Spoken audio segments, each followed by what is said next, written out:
اب یہاں پر نام کا کیوں ذکر کیا گیا؟ صرف نام ہی کی ذکر کرنا ہے، ذکر کیوں کیا گیا؟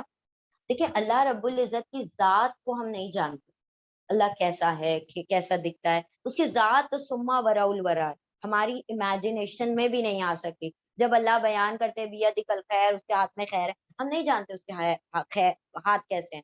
اور جب اللہ کہتا ہے وجہ اللہ، اللہ کا چہرہ، ہم نہیں جانتے اس کا چہرہ کیسا ہے، اس کی ذات کو ہم نہیں جانتے۔ ہم جو بھی کچھ اللہ کی پہچان کرتے ہیں اس کے ناموں کے ذریعے سے، اسماء الحسنیٰ کے ذریعے سے۔ تو اللہ نے کہا کہ جتنی تم جانتے ہو، جتنی بات تم لوگوں تک علم میں آئی ہے، وہ ہے میرے نام، اور تم مجھے میرے ناموں کے ذریعے، میری صفات کے ذریعے، میرے جو ایٹریبیوٹس ہے اس کے ذریعے سے تم مجھے پہچانتے ہو، میری ذات کو تم نہیں جانتے۔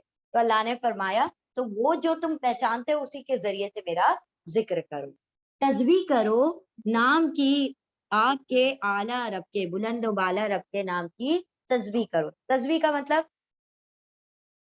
پاکی بیان کرنا ہے نا، پاکی بیان کرنا۔ اور حمد اور تسبیح میں فرق آپ لوگوں کو پتا ہے، واٹ از دیٹ؟ ہاں، تعریف یعنی حمد، اور تسبیح یعنی پاکی بیان کرنا۔ تو کیا سمجھ آیا اسے؟ اللہ رب العزت کے اندر جو کوالٹیز موجود ہیں اس کو بیان کرنا حمد کہلاتا ہے۔ جیسے اللہ علیم ہے، اللہ حلیم ہے، اللہ کو بہت علم ہے، اللہ بصیر دیکھنے والا ہے، اللہ غفور بخشنے والا ہے، اللہ ستار چھپانے والا ہے، یہ ساری کوالٹیز اللہ کے اندر موجود ہے، اس کو کہا جائے گا حمد۔ ٹھیک ہے، تو ہم کہتے ہیں کہ علیم، حلیم، غفور، شکور۔ ٹھیک ہے، جو چیزیں اللہ کے اندر نہیں ہیں اس کو بیان کرنا، اس کا نیگیشن کرنا، وہ کیا ہوتا ہے؟ تسبیح۔ سے فار ایگزامپل اللہ کو نہ اونگ آتی ہے نہ نیند آتی ہے، اللہ نیند سے پاک، اونگ سے پاک، اللہ رب العزت کسی پستی سے پاک، اللہ کسی کمی سے پاک، اللہ عیب سے پاک، اللہ شرک سے پاک، اللہ سبحانہ و تعالیٰ کسی ہمسر بیوی سے پاک، اللہ اولاد سے پاک۔ تو یہ چیزیں اللہ کے پاس نہیں ہیں، یعنی اللہ کی ذات سے یہ چیزیں منسوب نہیں ہیں۔ تو جو چیزیں اللہ کے ساتھ نہیں ہیں، موجود نہیں ہیں، ان چیز کا منع کرنا کہ یہ نہیں ہے، اللہ میں یہ نہیں ہے، یہ نہیں ہے، یہ نہیں ہے، وہ کہلاتی ہے تسبیح۔ اور جو چیزیں ہیں ان کا بیان کہلاتا ہے حمد، کہ اللہ کے اندر علم ہے، حلم ہے، یہ حمد ہے۔ اور جب ہم کہہ رہے ہیں اللہ کے پاس نیند نہیں ہے، اللہ کے پاس اونگ نہیں ہے، اللہ کے پاس تھکان نہیں ہے، اللہ کے پاس بیوی نہیں ہے، اللہ کے پاس اولاد نہیں ہے، تو یہ کیا ہے؟ تسبیح۔ سمجھ گئے؟ اب یاد رکھیے گا، پوچھیں گے الذی سبح، تسبیح کرتے ہیں نام کی، سب تسبیح کیجئے، پاکی بیان کیجئے اپنے اعلیٰ بلند و بالا رب کے نام کی۔ اب وہ رب کیسا ہے؟ الذی خلق فسوا، الذی وہ جس نے، یہاں پر چار چیزیں آ رہی ہیں۔ الذی وہ جس نے، خلقا پیدا کیا، فسوا پھر تسبیہ کیا، والذی اور جس نے، قدرا تقدیر مقرر کی، فہدا پھر ہدایت دی۔ اب ذرا ہم تھوڑا سا اس کو سمجھ لیتے ہیں یہ کیا چار چیزیں۔ الذی وہ جس نے، خلقا پیدا کیا، فسوا پھر تسبیہ کیا۔ اب دیکھیں یہ خلقا اور تسوا کو ہم ایسے سمجھ سکتے ہیں، سے فار ایگزامپل اگر کوئی بلڈنگ کا کنسٹرکشن ہو رہا ہے، رائٹ، تو وہ بلڈنگ کا پہلے کیا تیار کیا جاتا ہے؟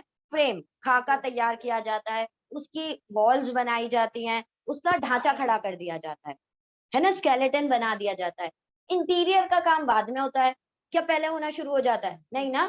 تو انٹیریئر سمجھ لیں فسوا ہے، اور وہ جو بلڈنگ بن کے کھڑی ہوئی ہے وہ خلقہ ہے۔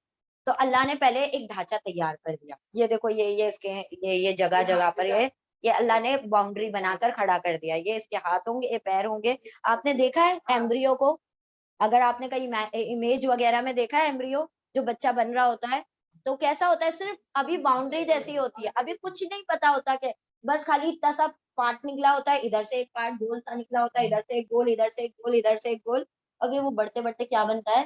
اس کا ہاتھ، پیر، اور اس کی آنکھیں، اور اس کے کان، اس کا دل، وہ سب تسویہ ہو رہا ہے۔ پہلے خلقہ پیدا کیا ہے نا، پھر اس کے بعد اس کا تسویہ کیا، اس کا بیوٹیفیکیشن کیا، والذی اور الذی وہ جس نے، قدرا تقدیر مقرر کی۔ اب قدرا کا مطلب ہر چیز کا اندازہ مقرر کیا، ہر چیز کا ایک اندازہ ہے، یعنی کہ اب ایک جانور ہے، اللہ رب العزت نے وہ ساری چیزیں اس کو سکھا دی کہ جب وہ جانور ہوگا، ایک بکری ہے، ٹھیک ہے، اللہ رب العزت نے اس کو کیا سکھایا کہ تم کو گھاس کھانا ہے، مچھلی ہے اس کو کہا تم پانی میں رہنا ہے، پرندہ اس کو کہا تم ہوا میں رہو گی. تو یہ سب کے کیا ہیں، اندازے ہیں جو اللہ رب العزت نے اس کو کیا کر دیے، سکھا دیے کہ یہ تم سب کے کیا ہیں، اندازے ہیں، یہ تم سب کی قدر ہے. ہر چیز کا، ہر شخص کا، ہر انسان کا، ہر جن کا اللہ نے ایک قدر مقرر کر دی، ایک اندازہ مقرر کر دیا کہ یہ چیز ایسے جیے گی. یہ چیز کا جو دیکھیں یہ یوں بھی لے سکتے ہیں کہ جو ایک اللہ رب العزت نے ڈھانچہ بنایا ہے وہ چیز اسی کے اندر رہ کر سارا کچھ کرے گی. یعنی وہ کہتے ہیں نا انگریز کہ یو کی not go out of your skin. یعنی کوئی بندہ کتنا بھی موٹا ہو جائے گا وہ اپنی اسکن کے اندر، ایسا نہیں کہ اسکن سے باہر کوئی ٹکڑا نکل کے آ گیا، باہر ہو گیا، تو ایسا نہیں ہوتا نا.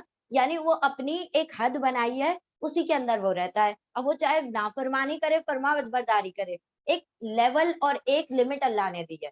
ٹھیک ہے، ہر کسی کو ایک قدر دے دی ہے، ہر کسی کو ایک اندازہ دیا ہے اللہ رب العزت نے.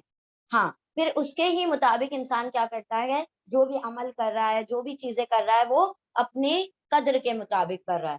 کیونکہ اللہ نے کیا فرمایا، لا یکلف اللہ نفسا الا وسعها. جو بھی اللہ رب العزت آزمائش کرتے ہیں اس کی قدر کے مطابق، اس کی وسعت کے مطابق کرتے ہیں. ٹھیک ہے، پھر کیا کہا، فہدا، پھر اس کو ہدایت بھی دے دی. یعنی ایک تو انبلٹ ہدایت ہے کہ بکری صرف گھاس کھائے گی. آپ کتنا بھی اچھا لا کے اس کے سامنے بیف رکھ دیں، لا کے اس پہ کپتا رائس رکھ دے، کھا لے گی؟ وہ نہیں کھائے گی نا. آپ کہیں گے اتنا اچھا کھاتی نہیں، مار کھائے گی، کھا جلدی سے، کھا لے گی؟ وہ نہیں کھائے گی. آپ شیر کے سامنے لا کر رکھیں کہ یہ دیکھو ہم بروکولائی لے کر آئے، کھاؤ، بہت اچھی رہتی ہے یہ سبزی، بہت اچھی ہے، شیر کھا لے گا؟ نہیں کھائے گا. اللہ نے ایک تو جبلی ہدایت رکھی جو فطرت میں موجود ہے، وہ انسان یا جانور وہ اس کے مطابق ہوتا ہے. ایک ہدایت ہوتی ہے جو ایکسٹرنل کی ضرورت پڑتی ہے. جو فرشتے ہیں اور جو جانور ہیں، جو پرندے، ان کے لیے جبلی ہدایت کافی ہو جاتی ہے، جو انٹرنل ہدایت ہے ان کے لیے کافی ہو جاتی ہے. انسانوں کو اور بھی ہدایت کی ضرورت پڑتی ہے، ایکسٹرنل، باہر کی ہدایت. ایک اندر کی ہدایت ہے کہ بھائی تمہارا یہ معاملہ رہے گا، تم گوشت بھی کھاؤ، تم یہ بھی کھاؤ، تم وہ بھی کھاؤ، تم سب کچھ کرو. لیکن تمہارے لیے ایک اور ایکسٹرا ہدایت کیا ہے، قرآن کریم بھی تمہارے ہدایت ہے. کیونکہ جانوروں کو اختیار نہیں ہے، فرشتوں کو اختیار نہیں ہے کہ وہ جو چاہیں کریں، نہیں، صرف انسانوں کو اختیار دیا گیا. اگر تم حق پہ آنا چاہتے ہو حق پر آ جاؤ، باطل کی طرف جانا چاہتے باطل. چوائس دے دی نا، اس کو چوز کرنے کا موقع دے دیا. اسی لیے اس کے لیے ضرورت پڑی کہ اس کو اوپر سے بھی ایک اور ہدایت دی جائے. ایک تو اندرونی ہدایت ہے اور ایک باہر کی بیرونی ہدایت ہے. تو انٹرنل پلس ایکسٹرنل ہدایت دو جنس کو لگتی ہے، ایک انسانوں کو اور ایک جنوں کو. ٹھیک ہے، تو اللہ نے پھر کیا کیا، تقدیر مقرر کرنے کے بعد اس کو الگ سے ہدایت بھی دی. ایک اندرونی ہدایت جو کہ اس کے اندر موجود ہے، اور ایک بیرونی ہدایت جو کہ قرآن اور احادیث کے ذریعے سے اس کو دی جاتی ہے. اسی لیے انسان کو ہر چیز کے ساتھ ایک مینول دی جاتی ہے نا. ایک مکسر اپلائنس ہے، آپ کو کس طرح سے آپریٹ کرنا ہے، کیونکہ وہ بندہ، اس کو پتا ہے مکسر کو مجھے ایسے چلنا ہے، لیکن اس کو تو نہیں پتا نا. اس کو بتانا پڑتا ہے کہ بھائی تم ایسے بٹن کرو گے تو جا کے یہ چلے گا. تو اس کو ایکسٹرنل ہدایت کی انسان کو ضرورت پڑتی ہے. تو اللہ نے پھر کیا کیا، اس کو اور بھی ہدایت دے دی قرآن اور حدیث کی شکل میں.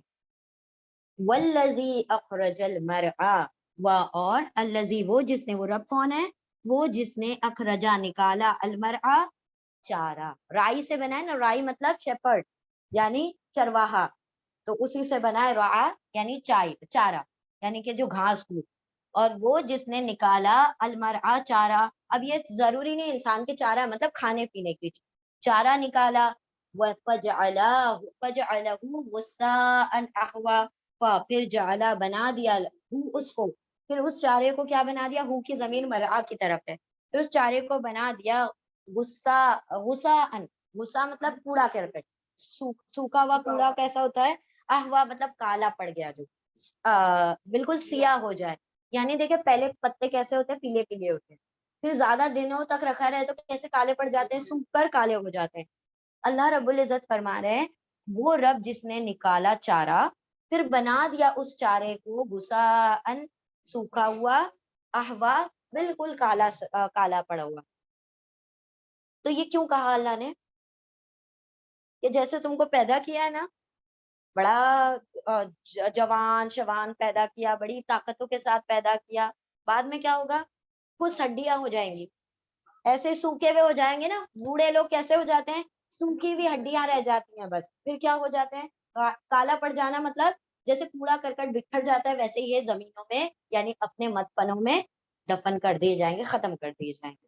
تو جیسے چارے کا معاملہ ہے، وہ بہت ہرا سبزہ ہوتا ہے، تو انسان بھی ایسے پہلے کھوپل پھٹتا ہے، پھر وہ ہرا پتا بنتا ہے، پھر وہ پیلا پڑتا ہے، پھر جا کر وہ کہیں کوڑا کرکٹ بن جاتا ہے. ویسے ہی انسان بھی پیدا ہوتا ہے، پھر وہ اپنی جوانی کو پہنچتا ہے، ہرا بھرا ہوتا ہے، پھر اس کے بعد پیلا پڑتا ہے یعنی بڑھاپا آتا ہے، پھر جا کے وہ کوڑا کرکٹ بن جاتا ہے یعنی اپنی قبروں میں چلا جاتا ہے. اللہ یہ اگزامپل دے کر فرما رہے ہیں، ذرا غور کرو کیوں میں نے یہ اگزامپل دی. ٹھیک ہے، چلے پہلے اتنا ریپیٹ کریں.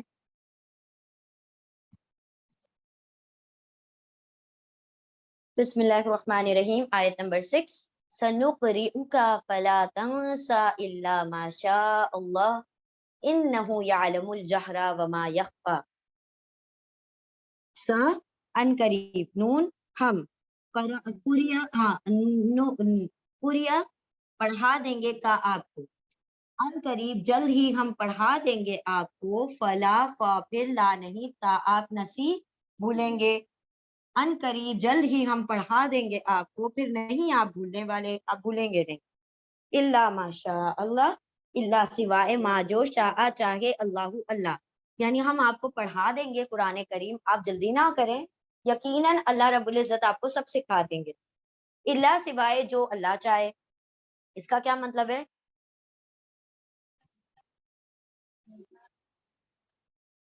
ہاں بالکل، ہاں یہ بھی، یعنی اس کا یہ مطلب نہیں ہے کہ آپ کچھ بھول جائیں گے.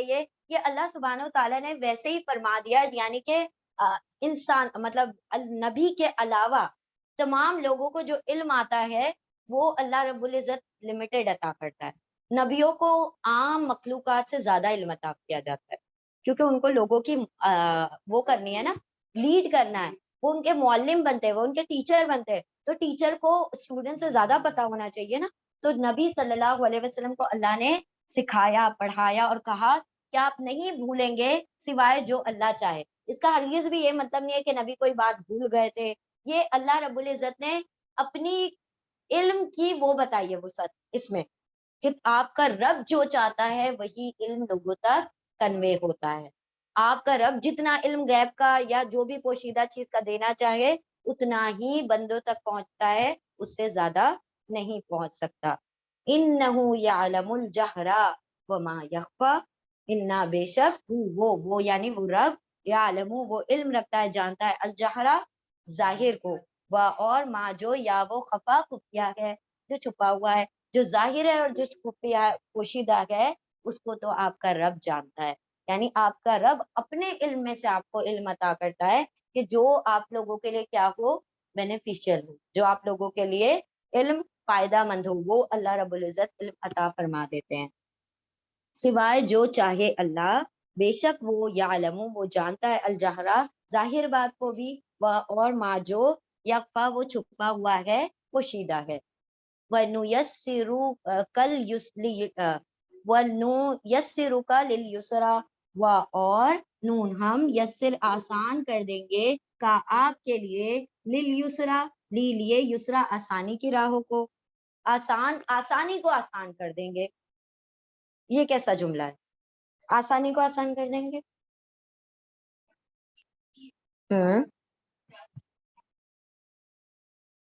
ماشاء اللہ، good example.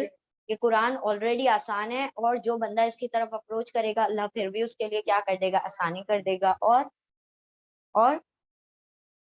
It's an example. ماشاء اللہ، گڈ. اور کیا سمجھ آ رہی ہے بات اس؟ دیکھیں اللہ رب العزت کی جو راہ حق ہے اس کو کہا گیا یسرا. اللہ رب العزت کی راہ حق کی طرف جو بندہ چلتا ہے اللہ پھر کیا کرتے ہیں؟ اس کے لیے آسانی فرما دیتے ہیں. جو بندہ جس راہ کو کرتا ہے اللہ اس راہ کو اس کے لیے آسان کر دیتے ہیں. یعنی ایک بندے نے چوز کیا میڈیسن میں جانے کو، یعنی وہ ڈاکٹر بننا چاہتا ہے، وہ ایڈمیشن لے گا, گرے گا, پڑھے گا, سب کچھ کرے گا, آخر میں کیا بنے گا؟ انجینئر بن جائے گا, انجینئر ڈاکٹر ہی بنے گا نا. اللہ رب العزت فرماتے ہیں کہ شروع تو کرو, آسان کر دوں گا راہ کو, بالآخر تمہیں رزلٹ مل جائے گا. ٹھیک ہے, تو اللہ یہاں پر فرما رہے ہیں یسرا, یہاں پر کہا گیا دین حق کو. جو دین حق کے راستے کے لیے چل پڑتا ہے اللہ اس کے لیے راہوں کو آسان کر دیتے ہیں. ٹھیک ہے, یعنی بالآخر رزلٹ اس کو کیا ملنے والا ہے؟ جنت. وہ چاہے گرے پڑے کچھ بھی ہوگا لیکن بالآخر کہاں پہنچے گا؟ جنت میں پہنچے گا. ٹھیک ہے, تو اللہ نے فرمایا ہم آسانی کر دیں گے آپ کے لیے, للیسرا, آسان, راستے کی آسانی کر دیں گے. جو حق کا راستہ ہے اس کو آپ کے لیے آسان کریں گے. فذکر ان نفعت الذکریٰ, پھر ذکر تذکیر کیجئے, نصیحت کیجئے, ان اگر نفعت فائدہ پہنچائے. یہ بھی نفعت ورڈ ہے, تاکہ اوپر سکون ہے, لیکن یہ پڑھنے کی آسانی کے لیے کیا کیا گیا؟ تاکہ نیچے زیر لگا دیا گیا.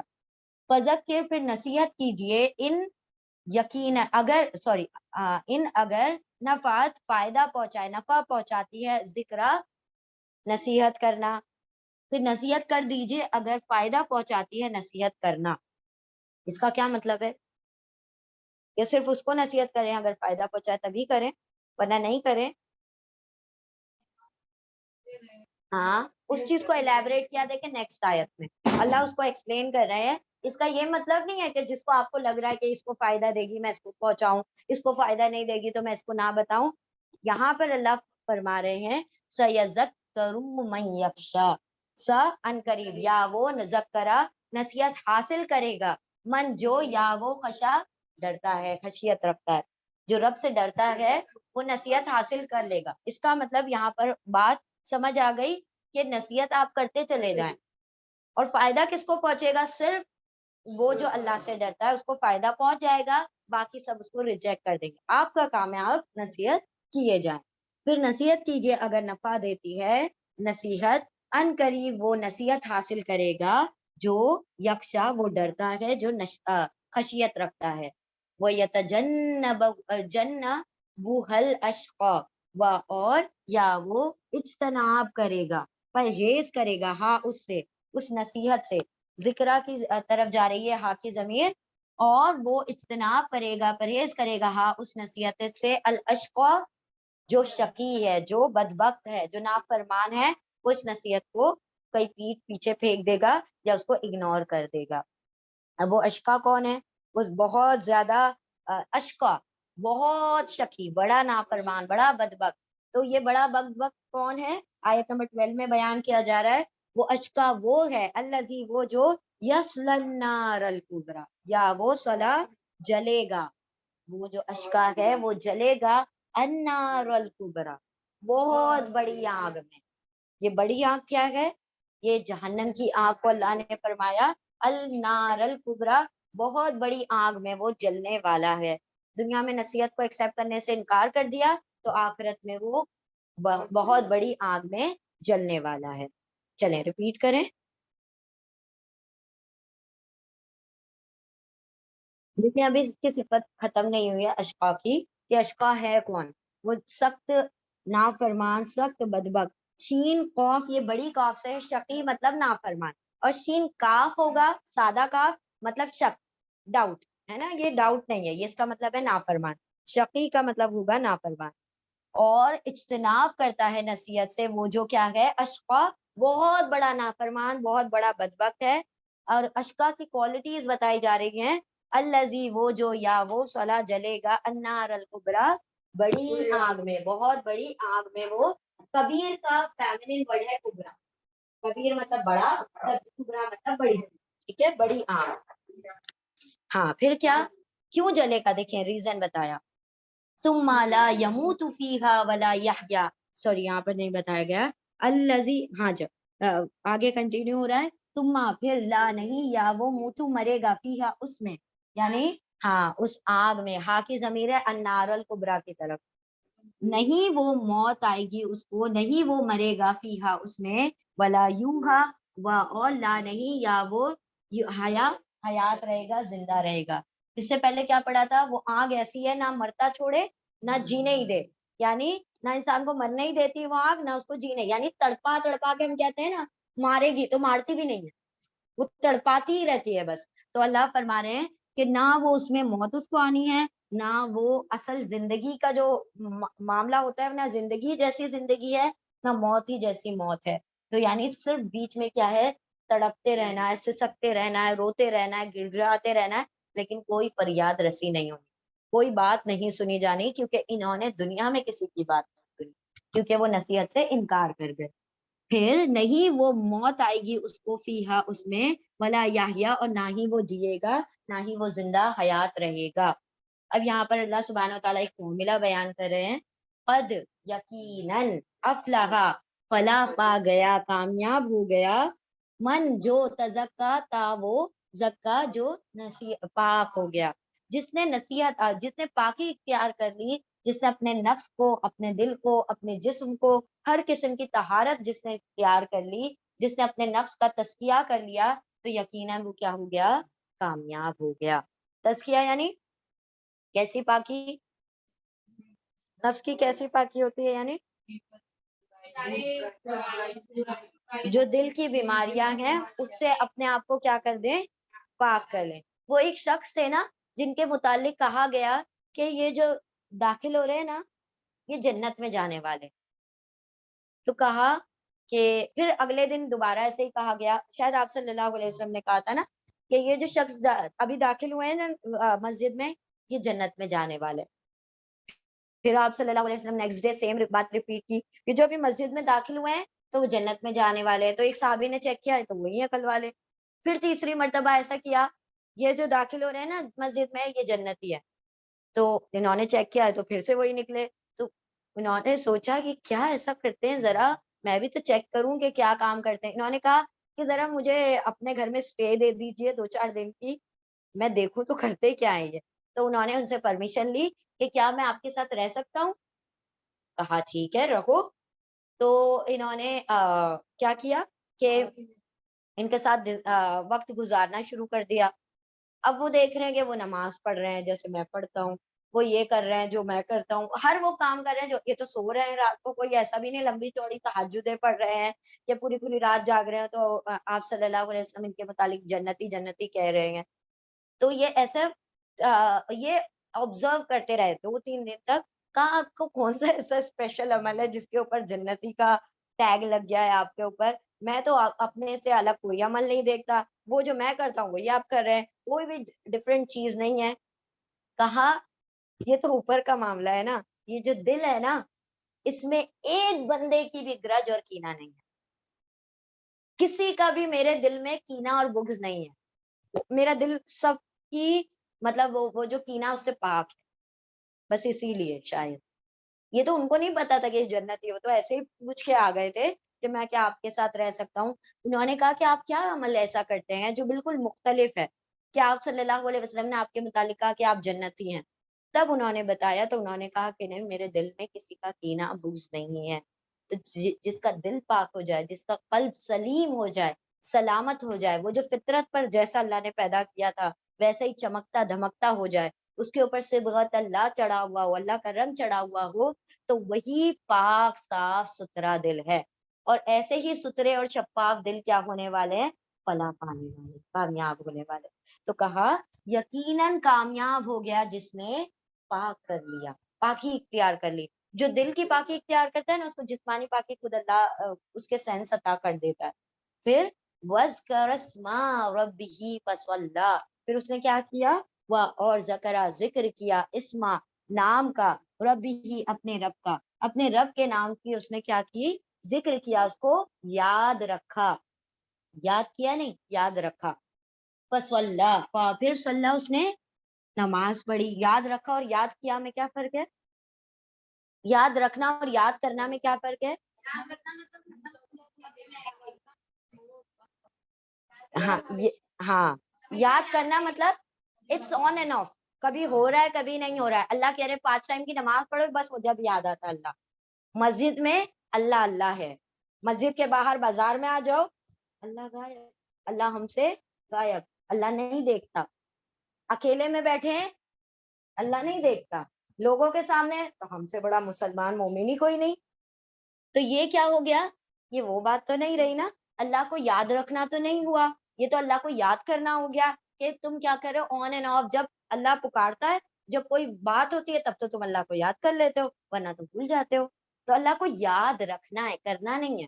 ہر معاملے میں اللہ یاد رہے, ہر معاملے میں, چاہے وہ کوئی سا بھی معاملہ ہو, تعلقات کا معاملہ ہو, معاملات کا معاملہ ہو, آپ کسی سے ڈیلنگ کر رہے ہیں, آپ بازار میں جا رہے ہیں, آپ دعوتوں میں جا رہے ہیں, آپ ہاسپٹلز میں جا رہے ہیں, آپ عبادت خانوں میں جا رہے ہیں, ہر جگہ پر اللہ اللہ ہی رہے گا. یہ آپ کی مینٹالٹی ہر جگہ چینج نہیں ہونا چاہیے. اس کا مطلب آپ نے یاد کیا, اللہ کو یاد رکھا نہیں. تو یہاں پر کہا وہ یاد رکھتے ہیں اپنے رب کے نام کو, وصلی, اور وہ کیا کرتے ہیں؟ نماز قائم کرتے ہیں. وہ نماز پھر اس نے نماز پڑھی اور یاد کیا, یاد رکھا اپنے رب کے نام کو, وصلی, پھر اس نے نماز پڑھی. اس نے تزکیہ کیا اپنے نفس کا, پاک کیا اپنے دل کو, اور اس نے یاد کیا, یاد رکھا اپنے رب کے نام کو, اور اس نے کیا کی؟ نماز پڑھی. یہ کوالٹیز بیان کی جا رہی ہیں جو افلاح, کامیاب ہونے والے. بل تؤثرون الحیات الدنیا. اب یہاں سے دوسری بات شروع ہوتی ہے, بل کے تا تم واؤ سب اثر لیتے ہو. کس کا؟ الحیات الدنیا, دنیا کی زندگی کا اثر لیتے ہو, مطلب پریفر کرتے ہو. تم دنیا کی زندگی کو ترجیح دیتے ہو. تم دنیا کی زندگی کو اول رکھتے ہو, آخرت کو بعد میں لاتے ہو. حالانکہ آخرت پہلے ہونا چاہیے تمہاری نظر میں, دنیا بعد میں ہونا چاہیے, تو ختم ہو جائے گی. جو پرماننٹ ہے اس کو تم پیچھے چھوڑ دیتے ہو. اللہ نے فرمایا بلکہ تم تو اثر لے رہے ہو, تم تو ترجیح دے رہے ہو, تم تو پریفر کر رہے ہو, تم تو سبقت دیتے ہو کس کو؟ دنیا کی زندگی کو. اور والآخرۃ خیر وابقیٰ, تمہارا رب کہہ رہا ہے, کیا کہہ رہا ہے؟ اور آخرت تو کیسی ہے؟ بہتر بھی ہے اور باقی رہنے. سب سے بڑی خوشخبری تو یہ ہے, اب کا باقی رہنے والی ہے. یہ تو ختم ہو جائے گی, کتنا جمع کر لو, کتنا بھی. سکندر نے کیا کیا تھا؟ پوری دنیا فتح کر لی. کہا میرے ہاتھ باہر قبر سے رکھنا اور اوپن رکھنا, لوگوں کو پتا چلے سکندر جیسا فاتح خالی ہاتھ گیا ہے دنیا سے, کچھ نہیں لے کے گیا. ایک پینی, ایک ڈھیلا زمین کا اٹھا کے نہیں لے کے گیا, کچھ نہیں لے کے گیا. تو میرے ہاتھ کیا کرنا؟ باہر نکال کر رکھنا, لوگوں کے لیے عبرت ہو کہ بڑے سے بڑا بادشاہ بھی خالی ہاتھ جاتا ہے, جو لے جاتا ہے وہ اعمال کا معاملہ ہوتا ہے. تو یہاں پر کہا کہ بلکہ اللہ رب العزت فرما رہے ہیں بلکہ آخرت, اور آخرت تو بہتر بھی ہے اور ساتھ ساتھ بچی رہ جانے والی, باقی رہنے والی ہے. اور یہی انسان کے لیے سب سے بڑی موٹیویشن ہونا چاہیے, سب سے آگے بڑھانے کا جذبہ یہ چیز پیدا کرنا چاہیے کہ میں کیوں اتنا. دیکھیں, اللہ نے یہ نہیں کہا کہ دنیا کو چھوڑ چھاڑ کے بیٹھ جاؤ, سنیاس لے لو اور نکل جاؤ کہیں بنوں میں, جنگلوں, یہ نہیں کہا نا. کیا کہا؟ دنیا میں بھی رہو, ضرورت پوری کرو, خواہشات کے لیول پر مت پہنچاؤ اس کو, ضرورت ساری پوری کرو. جو بھی تم کو چاہیے, کھانا ہے, پینا ہے, کپڑے ہیں, تمہارا گھر ہے, تمہاری جو بھی نیڈز ہے اس کو پورا کرو, لیکن اس کو اپنی خواہش مت بننے دو, ضرورت تک محدود رکھو. یہ وہ کہا تھا نا کسی نے, بڑے اسکالر نے, کہ ضرورت فقیر کی بھی پوری ہوتی ہے اور خواہش بادشاہ کی بھی نہیں پوری ہوتی. تو جب بادشاہ کے لیول پر کیوں ہم فقیر رہے, اللہ کے در کے تو ہم فقیر ہیں نا, تو بس دنیا کو ضرورت تک محدود رکھیں, خواہش نہ بنائیں. خواہش ہماری آخرت ہے, گول ہمارا آخرت ہے, پہنچنا ہمیں باقی رہنے والی جگہ پر ہے. تو جتنا جس کا حق ہے اتنا اس کو دیں, اس کا حق اتنا نہیں ہے جتنا ہم اس کو دے رہے ہیں, اور جتنا آخرت کا حق ہے ہم اس کی حق تلفی کر رہے ہیں. یہی معاملہ کر دیا نا ہم نے, الٹا کر دیا معاملہ. آخرت کو زیادہ حق دینا تھا, دنیا کو کم دینا تھا, ضرورت کی حد تک. لیکن ہم نے کیا کیا؟ اس کو خواہش کی حد تک حق دے دیا دنیا کو, اور آخرت کو کیا بنا لیا؟ ایک ضرورت ہے, کر لیں گے, جو ہوگا ہوگا. نماز پڑھ لینا کافی ہے. آئی ایم دا بیسٹ مسلم, کیونکہ میں کیا کرتی ہوں؟ 5 ٹائم نماز پڑھتی ہوں. کوئی بڑا کام نہیں کرتے ہم, 5 ٹائم کی نماز فرض ہے. کوئی تیر نہیں مارا, اگر مارا تو کچھ نہیں مارا, ہے نا. تو اللہ رب العزت فرما رہے ہیں کہ آخرت ذرا غور کرو, بہتر بھی ہے اور باقی رہنے والی ہے. ان ھذا لفی الصحف الاولی, ان بے شک, ھذا یہ تو, لا یقیناً فی الصحف الاولی، فی میں، صحف صحیفوں میں، الاولی پہلے صحیفوں میں بھی موجود ہے.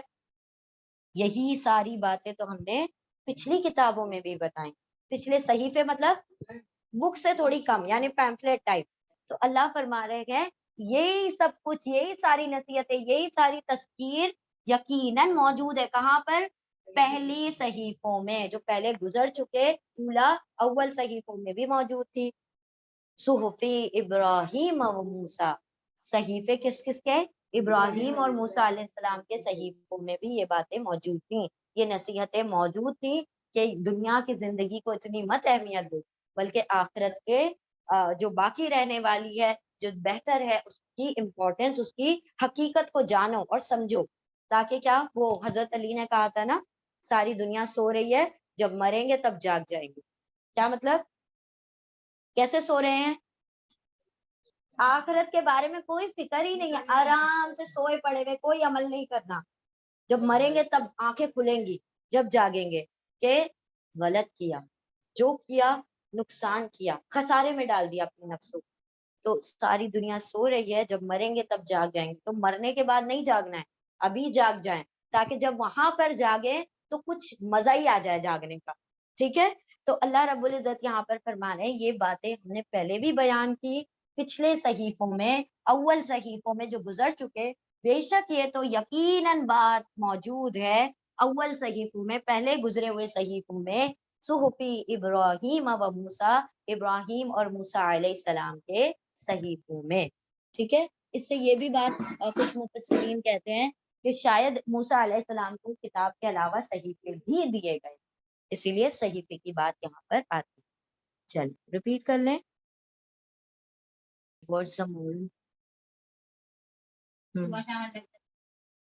تسبیحات، اللہ کے ناموں کو یاد رکھیں. ہاں، دنیا کی زندگی کے مطلب کمپیریٹیولی ہمیں آخرت کو زیادہ ترجیح دینا چاہیے. جو جس کا حق ہے وہ اس کو دے، ہے نا، حق تلفی نہ کریں آخرت کی. اور ہاں بالکل، اللہ کے راستے میں جب بندہ چلتا ہے تو اللہ کیا کر دیتے ہیں، ان راہوں کو آسان کر دیتے ہیں. بندے کو کیا کرنا ہے، بس شروعات کر کے دکھانی، اللہ پھر باقی آگے آسانیاں فراہم کر دیں گے. اور جو فلاح پانے والا کون ہے؟ جس نے اپنے دل کو تمام برائیوں سے، دل کی بیماریوں سے پاک کر لیا. اور کیا کیا؟ اپنے رب کے نام کو ہمیشہ یاد رکھا کہ وہ ستار بھی ہے، وہ غفار بھی ہے، وہ کیا ہے، میرے عیبوں کو چھپا رہا ہے. اور لیکن وہ کیا ہے، سریع الحساب بھی ہے، جلد حساب لینے والا بھی ہے. وہ کیا ہے، القہار بھی ہے، اور وہ جبار بھی ہے. یہ بھی یاد رکھیں. صرف رحمان الرحیم بھی نہ یاد رکھے، مالک یوم الدین بھی ساتھ ساتھ یاد رکھا کرے. تو کیا ہوگا، بیلنس رہے گا کہ رحمان الرحیم تو ہے، خطا ہو گئی اللہ معاف کر دے گا، لیکن یہ بھی یاد رکھے کہ نیکی کی طرف رغبت دلانے والی چیز کون سی ہوتی ہے؟ مالک یوم الدین. رحمان رحیم نیکی کی طرف رغبت نہیں دلاتا، پیچھے ہٹاتا ہے. اللہ تو معاف کر دے گا، اللہ تو بڑا رحم کرنے والا ہے. جب یہ ڈر رہے گا نا، اسٹرکٹ ایگزامینر ہے، کیا کرتے ہیں، ہارڈ سوال بھی آ سکتے ہیں، مشکل کوشچن بھی آ سکتے ہیں. تو کیا ہوگا، پریپریشن زیادہ ہوگی، ڈر زیادہ ہوگا. جب پتا ہوتا ہے نا، ارے ٹیچر تو بہت آسان ہے، تب کیا ہوتا ہے، بچے ایک دم لینینٹ ہو جاتے ہیں. تو ڈپینڈ کرتا ہے نا. تو اللہ نے بتایا میں لینینٹ بھی ہوں اور میں اسٹرکٹ بھی ہوں، جیسا تم لے کر آؤ گے اس حساب سے معاملہ کروں گا. تو رحمان رحیم کے ساتھ مالک یوم الدین بھی یاد رکھا کریں کہ روز جزا، حساب کتاب کے دن کا وہ مالک بھی ہے. اور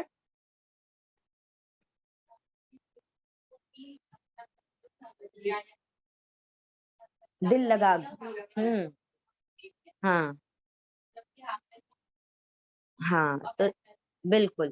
تو انسان پہلے اس کی حقیقت کو جانے، اس کو سمجھے، اس کی امپورٹنس کو جانے، اس کے بارے میں پڑھے، اس کے علم حاصل کرے، تاکہ اس کو پتا چلے کہ دنیا کتنی فانی، کتنی متاع الغرور، کتنی دھوکہ دینے والی چیز ہے، کیسی سراب. اللہ نے کیسے کیسے نام استعمال کیے نا دنیا کے بارے میں. یہ کیا ہے، متاع قلیل، تھوڑا سا سامان ہے. پھر کہا متاع الغرور، کیسا دھوکے کا سامان ہے. پھر کیا کہا، سراب ہے، دھوکا ہے، کچھ نہیں ہے، صرف مراج ہے. جیسے ریت میں جیسے چمکتے ہوئے وہ جو ذرے ہوتے لگتے پانی، لیکن پانی نہیں ہوتا. وہ ہوتے ہیں ریت کے ذرے جو سورج کی روشنی سے چمک رہے ہوتے ہیں، بس ویسے ہی ہے ہاتھ، جیسے ہاتھ مٹھی میں ریت آ گئی اور پھر آپ نے کیا کیا، اس کو جتنا تیزی سے پکڑنے کی کوشش کی اتنی تیزی سے وہ آپ کے ہاتھ سے نکل جائے گی. تو مٹھی اگر بند کرنا ہے تو دنیا جیسی ریت پر مت مٹھی بند کرے. اگر ایک چکنی مٹی ہوتی ہے آپ اس کو زور سے پریس کریں گے تو وہ دب کر آپ کے ہاتھ میں آئے گی، لیکن جب ریت کو آپ زور سے پریس کریں گے تو کیا ہوگا، وہ آپ کے ہاتھ سے پوری نکل جائے گی. یہی ہوگا نا. تو یہی ریت کا معاملہ ہے یہ دنیا کی زندگی. جتنا آپ تیزی سے پکڑنے کی کوشش کریں گے اتنی تیزی سے وہ آپ سے بھاگے گی. اور وہ اسکالرز کہتے ہیں نا کہ جو دنیا کے پیچھے بھاگتا ہے دنیا اس سے دور بھاگتی ہے، اور جو آخرت کے پیچھے بھاگتا ہے دنیا اس کے پیچھے خود بھاگتی ہے. تو ہمیشہ بھاگیں اس طرف کہ دوسری چیزیں آپ کے خود پیچھے پیچھے بھاگیں. یہ چیز میرا جو ماشاء چیز سے اللہ. بھاگی ہوں پہلے بہت، لیکن اب وہ چیز چھوڑ دی ہوں تو اپنے آپ آ رہی ہے. اس میں ایسے ہی ہوتا ہے. آپ جتنا مال سے دور بھاگیں گے نا اللہ ہر طریقے، لے مال لے بیٹا، لے مال لے، یہ لے لے، یہ لے لے، ادھر سے بھی آ رہا ہے، ادھر سے بھی آ رہا ہے، ادھر سے بھی آ رہا ہے، کیونکہ آپ بھاگ رہے ہیں. آپ کو نہیں چاہیے، آپ کو ہر طرف سے آ رہا ہوگا. آپ جس چیز سے بھی بھاگنا، مطلب دنیاوی چیز کی بات کر رہے ہیں، دنیاوی آپ عزت سے بھاگیں گے کہ لوگوں میں میرا نام ہو، واہوائی ہو، اللہ کہیں نہ کہیں آپ کا نام کر دے گا، آپ بلند ہو جائیں گے. آپ چاہتے ہیں کہ اللہ مجھے آخرت کی عزت دے، دنیا میں اتنا نامور مت بنا، اللہ نامور بنا دے. بندہ اگر دنیا کی کسی بھی چیز سے بھاگتا ہے اللہ اس کے پیچھے وہ چیز خود بخود چلا دیتے ہیں کہ اس کو رغبت نہیں ہے نا، تو اسی لیے اللہ نے اس کو دے دی. جس کو رغبت ہوتی ہے نا وہ اس کی کوشش میں لگا رہتا ہے. اللہ کیا کرتے ہیں، اسے ذلیل و خوار کر کے چھوڑ رہے ہیں، اسی کو مال نہیں دے رہے ہیں، اس کو یہاں سے نقصان ہو رہا ہے نا اس کو وہاں سے نقصان ہو رہا ہے. تو یوں معاملہ ہوتا ہے. تو دنیا سے بھاگیں گے آخرت کی طرف تو دنیا خود بخود آپ کے پیچھے آ جائے گی. ٹھیک ہے. تو یہاں پر اثر کس چیز کا لینا ہے، آخرت کا، نہ کہ دنیا کا. دنیا کو ترجیح نہ دیں، آپ کی فرسٹ پرائیورٹی ہونا چاہیے آپ کی آخرت، پھر دنیا خود بخود اللہ رب العزت بنا دیں گے. یہ وہ حدیث کا مفہوم ہے نا، جو دنیا کے پیچھے بھاگتا ہے تو اللہ کیا کرتے ہیں، اس کے کاموں کو بکھیر دیتے ہیں، مطلب الجھا ہوا رہے گا، اس کے کام ہی نہیں بنیں گے. اور جو اللہ کے لیے وقت نکالتا ہے، اللہ کی باتوں کے لیے، اللہ کے آخرت کے لیے وقت نکالتا ہے، اللہ اس کے سارے کاموں کو سمیٹ کے بنا دیتا ہے. جو آخرت کے لیے تگودو کرتا ہے، کوششیں کرتا ہے، اللہ اس کے دنیا کے کام بھی ساتھ ساتھ بناتے رہتے ہیں. اور یہ معاملہ ہم دیکھتے ہیں مولوی لوگوں کا دیکھتے ہیں. اللہ وہ کبھی بھی یہ نہیں کہ ہم کو بہت زیادہ سیلری دی جائے، خاص کر ہمارے انڈو پاک میں تو ان کے ساتھ بڑی ناانصافی ہوتی ہے، لیکن اللہ ان کے کاموں کو بنا دیتا ہے. ایسا نہیں ہے کہ ان کے کام بکھرے پڑے یا پھیلے پڑے. اللہ ان کے سارے، دیکھیں ان کی 5-5 6 بیٹیاں ہوتی ہیں، ان کے نکاح ہو جاتے ہیں. یا اتنے مالدار اپنی بیٹیاں لے کے بیٹھے رہتے ہیں اور ان کے سب کے نکاح ہو جاتے ہیں. کیسے؟ کیونکہ وہ ان چیزوں کے پیچھے نہیں بھاگ رہے جن کے پیچھے ہم بھاگ رہے. اللہ خود آسان، اللہ نے کہا نا ہم آسان سنیسرک للیسرا، ہم آسان کر دیں گے آسانی کی راہوں کو. یعنی تم دوڑو تو صحیح میری راہ پر، ہم باقی کام تمہارے خود دیکھ لیں گے. وہ کہاں ایک اور حدیث ہے نا، اے ابن آدم میرے ذکر کے لیے وقت نکال، اگر تو میرا ذکر کرے گا تو میں تیرا ذکر کروں گا. اور اللہ رب العزت جب ذکر کرتے ہیں ہم سے بہتر محفلوں میں وہ ذکر کرتے ہیں. ہم تو یہاں پر انسانوں میں نا، ہم تو یہ عیب والے انسان ہیں، اس میں اللہ کا ذکر کر رہے ہیں. اللہ مقرب فرشتوں میں اپنا ذکر کر. آپ جلدی سے کچھ نہ کچھ. ہاں ہاں بالکل بالکل. جب بھی آپ کی آنکھ کھل جائے اس کے آداب ہے، اس کے جیسے ہی آپ کی آنکھ کھلے نا تو 4-5 کلمات ہے وہ آپ نے پڑھنا ہے، سبحان اللہ، الحمدللہ، ولا الہ الا اللہ، اور اشہد ان لا الہ الا اللہ. وہ سارے نا 5 ہم ابھی آپ کو بھیج دیتے ہیں گروپ میں. تو وہ 5 چیزیں آپ نے پڑھنی ہے. تو اور پھر آپ جو بھی دعا مانگیں گے اللہ رب العزت قبول کریں گے. تو جب بھی بے ساختہ طور پر آنکھیں کھل جائیں تو وہ آپ نہیں کھلتے، اللہ رب العزت اٹھاتے ہیں آپ کو. ہاں جو بھی استغفار بھی دعا ہے نا، تو اللہ رب العزت سے دعا کرنی.